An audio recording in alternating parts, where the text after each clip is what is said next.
Hello everyone. So today we're going to be talking about a character that is near and dear to Thanos and is also involved in a love triangle with Deadpool. Her name is Mistress Death. Now, Mistress Death was quote unquote born along with all the universe itself and all the other cosmic entities associated with it. Whereas eternity embodies life and growth, death embodies decay and destruction. God, alleged creator of Earth 616 and other realities, also stated that he had created death in order to have his universe creation project involving sentient life accepted by his contractors. Since she is a fundamental force, she has no true physical form, but can manifest in such a form as to interact with physical entities. Although she usually appears as a human or human skeleton, presumably it appears to other species in their own forms. Death rarely speaks aloud. Its presence alone can usually convey its message. Death makes its home in the realm of death, a dimension normally inaccessible to the living. Death's undead servants there are called minions. The Infinity Well can answer any question, possibly by giving access to the accumulated wisdom of the dead.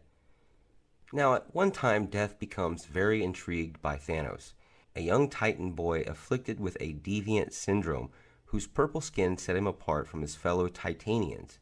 Death first manifested to Thanos in the form of a young girl that attended his school. She convinced Thanos to approach a dangerous cave in order to overcome his fears. While exploring a cave-in led to the death of Thanos' friends at the hand of the critters that lived underground, Death convinced him to get revenge and slaughter the whole nest. As Thanos grew older, Death became his confidant and the only person that knew of his secret activities that consisted of dissecting animals. By this time, Thanos had fallen in love with the girl, but she rejected his advances. After broadening the scopes of his experiments and killing fellow Titanians, Death tried to convince Thanos to admit that he enjoyed the murder. Despite declaring he wouldn't kill anymore, Thanos eventually continued and admitted to have taken a liking to it. He tried to convince Death to run away with him, but she rejected him yet again, and belittled him for it. After killing a total of 17 people, Thanos killed his mother Suzanne in an attempt to appease his thirst for murder once and for all. When it failed, he ran away and swore off killing for years. But after murdering the captain of a pirate crew he worked in self-defense and out of instinct, Thanos decided to embrace his true nature yet again, and without realizing it, he returned to Titan in secret where he was greeted by Death. She finally accepted his courting on the condition he proved he only belonged to her. Now, on his mission to impress Mistress Death, Thanos embarks on a journey of self-destruction, razing every planet he stumbles upon on his way of killing the children of all the women he had impregnated during his nomadic years. No matter how many worlds he ravaged, Thanos couldn't satisfy Mistress Death, who had become his companion. She eventually declared that he would have to become a god, a supreme destroyer that possessed everything. When Thanos had discovered that Death had made it so only he could sense her presence, she revealed her true name and nature and drove Thanos mad. Soon after, Thanos bombs Titan, and Mistress Death kisses him for the first time. However, his father, Alars, had managed to make him doubt whether he could actually see the embodiment of death or he was simply just demented.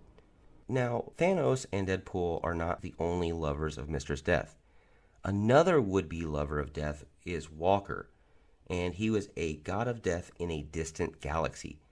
After he extinguishes all life in his own galaxy as a gift, Death takes refuge on the body of Marlowe Jones, where she learns something about emotion, especially love, which Marlowe felt for her husband, Rick, and also revenge after Walker hurt Rick to lure Death out of Marlowe.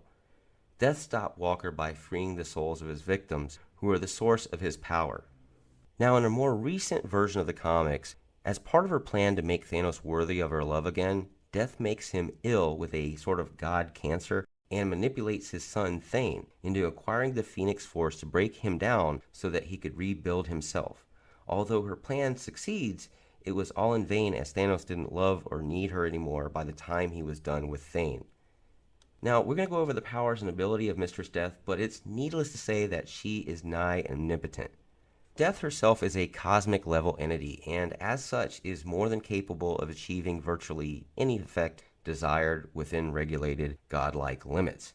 She can liberate the soul of a spirit or a living being, but generally leaves this task to various beings of the afterlife, such as the Valkyries, Hela, or even Doorman.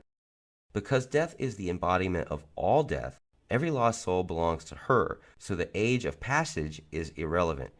Death can also reverse that passage and return a being back to life, but that rarely happens. Death can choose to ignore certain beings, possibly as a mark of respect for their ability to survive, essentially making them immortal.